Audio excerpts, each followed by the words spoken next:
کہ اپنی بیوی سے آدمی آگے اور پیچھے دونوں سے جماع کر سکتا ہے۔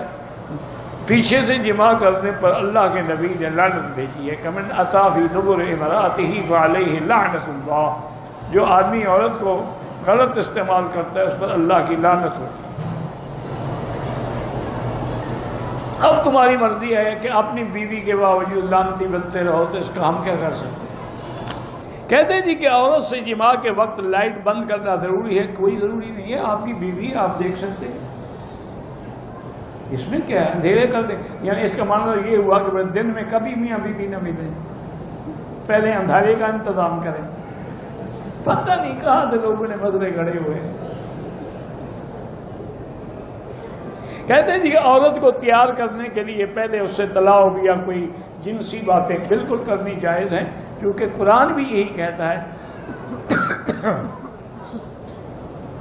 اللہ نے قرآن میں فرمایا ہے کہ یسألونک عن المحیض قل هو اذى فاعتذروا النساء في المحیض ولا تقربوهن حتى يطهرن فاذا جب وہ پاک ہوئے فاتوہن من حیث امرکم اللہ ان اللہ یحب التوابین ویحب المطہرین فاتو حرثکم۔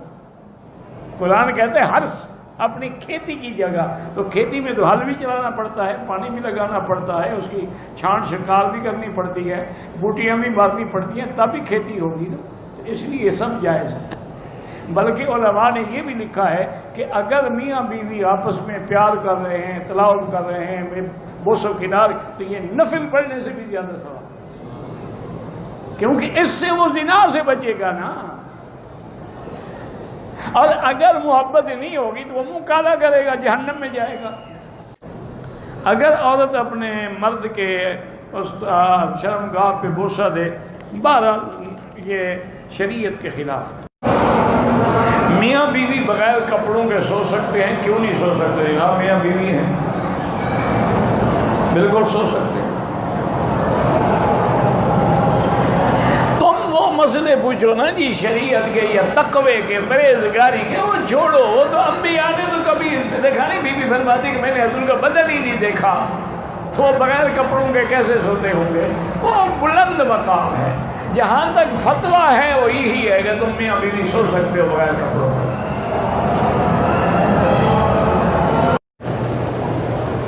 میاں بیوی کو ایک دوسرے کے جسم کے ساتھ تک دیکھنا جائز ہے، سب کچھ دیکھنا جائز ہے، دیکھنا تو منع نہیں ہے۔ ہن لباس لکم وانتم لباس لہن۔ کہتے ہیں کہ اگر میاں بیوی ملیں اور نطفہ جو ہے وہ باہر ضائع کر دیں تاکہ حمل نہ ٹھہرے، اگر اس پہ عورت بھی راضی ہو اور کوئی مجبوری بھی ہو تو جائز ہے، ورنہ جائز نہیں ہے۔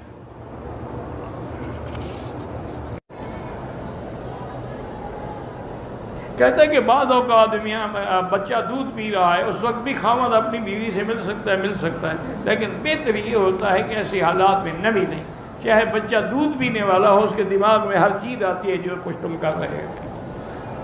وہ ایک کمپیوٹر ہے، اس میں فیڈ ہو رہی ہے ہر چیز۔ وہ بول نہیں سکتا، لیکن بڑا ہوگا اور پتہ لگے گا میرے باپ کا یہ حال ہے۔ اگر دو بیویاں ہیں میری، ایک ہی کمرے میں، ایک دوسرے کے سامنے میاں بیوی ہم مشترکت نہیں کر سکتے ہیں، دوسرے کو ایذا پہنچانے کی اللہ نے اجازت نہیں دی۔ ایک ہی وقت میں 2 یا 3 بیویوں سے جماع کر سکتے ہیں جی، کر سکتے ہیں، کیوں نہیں کر سکتے؟ اگر اللہ نے تمہیں طاقت دی ہے کر سکتے ہیں۔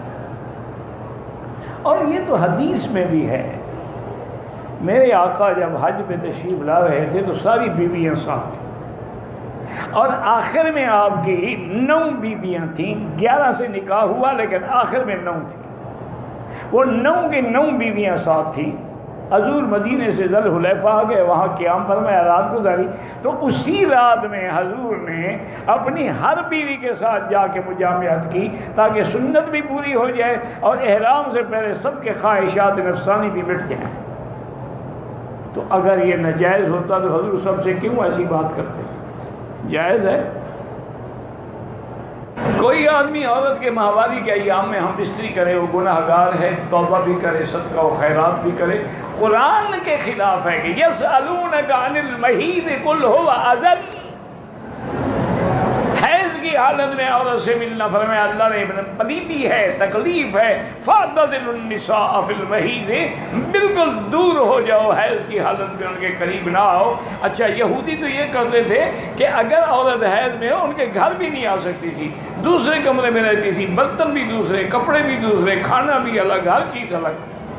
لیکن اسلام نے کہا کہ نہیں، یہ سزا تو نہیں، اکٹھے رہ سکتے ہو، بیوی کھانا بھی پکا سکتی ہے، میاں بیوی کھانا اکٹھے کھا سکتے ہیں، بلکہ ایک بستر پہ لیٹ بھی سکتے ہیں، لیکن جماع کرنا جو ہے وہ حرام ہے۔ اور یاد رکھیں کہ حیض کی حالت میں جماع کرنے سے دونوں کو ایسی ایسی بیماریاں لگتی ہیں پر جن کا دنیا میں کوئی علاج ہی نہیں۔ یہ ایڈز کہاں سے آیا ہے؟ اسی سے تو آیا ہے نا، کیونکہ ان کے نزدیک تو ہے شاید کچھ ہے، کنڈم چڑھا لیا اور وہ ٹھیک ہے، کام کر لیا۔ انا للہ و انا الیہ راجعون۔ نتیجہ یہ نکلا ہے کہ آج کتے کی موت مر رہے ہیں، دوائی کوئی نہیں دنیا میں۔ قرآن کی مخالفت کرو گے تو مر جاؤ، اگر غلطی ہو گئی ہے توبہ کرو، اور بلکہ 1 دینار کے قریب صدقہ بھی کرو۔ صحیح حدیث میں ہے، ایک آدمی نے، مکے کا آدمی تھا، اس نے انصاری لڑکی سے شادی کی، یعنی لڑکی مدینہ منورہ کے انصار کی تھی، شادی کرنے والا مکے کا مہاجر تھا۔ میاں بیوی جب رات کو اکٹھے ہوئے، اب وہ بیوی کو کہا ایسے لیٹ جاؤ، کھڑی ہو جاؤ، ایسے بیٹھ جاؤ، ایسا۔ اس نے کہا کیا کہتے ہو تم؟ ہم تو صرف سیدھا سو کے جماع کراتی ہیں۔ انہوں نے کہا یہ کیا مطلب ہے جب شریعت میں؟ انہوں نے کہا نہیں، بالکل حضور سے پوچھیں گے، پھر اس کے بعد جیسے تمہاری مرضی آئے کرنا۔ انہوں نے کہا ٹھیک ہے۔ صبح کو حضور کی خدمت میں آئے، انہوں نے پوچھا، انہوں نے فرمایا کہ ہاں بس عورت کا پچھلا حصہ استعمال نہ کرو، باقی تمہاری مرضی ہے، کھڑے ہو کے، بیٹھ کے، لیٹ کے، جو چاہو کرو۔ فاتو حرثکم انا شئتم۔ تو یہ میری بیٹی ایسے مسئلے ہوتے ہیں، کوئی اس میں یہ بات نہیں کہ میں کیوں جواب دیتا ہوں، یہ دینا پڑے گا، ورنہ وہ تو ساری زندگی پھر چوستے رہیں گے۔ کہتے ہیں جی کہ میاں بیوی ملنے سے پہلے دعا، کپڑے اتارنے سے پہلے دعا مانگ سکتے ہیں، اللہم جنب الشیطان عنا وجنبنا ما رزقتنا منہ، یا اعوذ باللہ پڑھ لیا۔